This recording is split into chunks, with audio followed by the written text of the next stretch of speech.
एक जंगल में एक ऊंट रहता था। वह बहुत मिलनसार और दयालु स्वभाव का था। उसकी सभी जानवरों से अच्छी दोस्ती थी। वह सबसे हिल मिल कर प्रेम पूर्वक रहता था। एक दिन उस जंगल में एक जेबरा आया। ऊंट जेबरा से दोस्ती करने उसके पास गया। तुम्हारा जंगल में स्वागत है मित्र। मैं ऊंट हूँ, तुम्हारी तरफ मित्रता का हाथ बढ़ाता हूँ। जेबरा सफेद खाल पर काली धारियों वाला एक खूबसूरत जानवर था। उसे अपनी खूबसूरती पर बड़ा घमंड था। उसने ऊंट को देखा। मोटी चमड़ी, लंबी गर्दन, पीठ में कुबड़, आंखों पर बड़ी बड़ी पलकें, भद्दे खुर वाले ऊंट को देखकर जेब्रा ने सोचा, ये कितना बदसूरत है। मुझ जैसे खूबसूरत जानवर का दोस्त भी खूबसूरत होना चाहिए। उसने ऊंट से दोस्ती करने से इनकार कर दिया। मैं इतना खूबसूरत जानवर हूँ, तुम जैसे बदसूरत जानवर से मैं मित्रता नहीं कर सकता।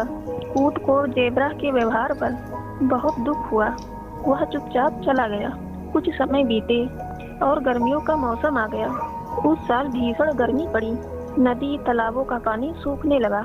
जानवरों में पानी पीने के लिए त्राही त्राही मच गई और सभी पानी की तलाश में जंगल छोड़कर जाने लगे। जंगल के सारे जानवर परेशान थे। पानी की कमी से जेब्रा के सामने भी जीने मरने की नौबत आ गई थी। लेकिन वह जब भी ऊंट को देखता, वह उसे बड़ा सामान्य नजर आता। एक दिन उसने ऊंट से पूछा, इतनी भीषण गर्मी में सब पानी को लेकर चिंतित हैं, किंतु तुम चिंतित नजर नहीं आते। ऊंट ने मुस्कुराते हुए उत्तर दिया, वो इसलिए क्योंकि मैं बदसूरत हूँ। जेब्रा उसकी बात समझ नहीं पाया।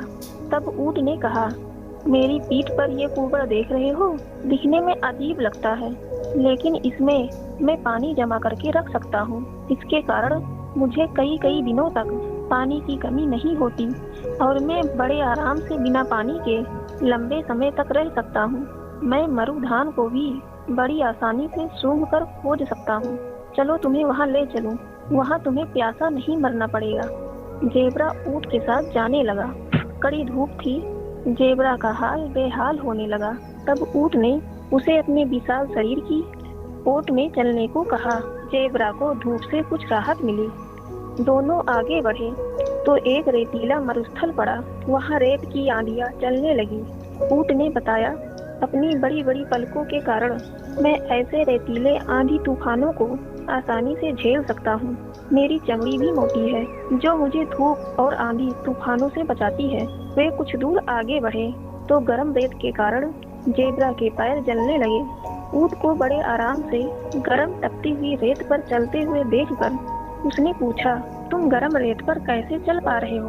ऊंट ने कहा, ये भद्दे खुर देख रहे हो, ये मुझे गर्म रेत पर चलने में सहायता करते हैं। तुम्हारे पैर जल रहे होंगे, आओ तुम्हें अपनी पीठ पर बैठा लूं।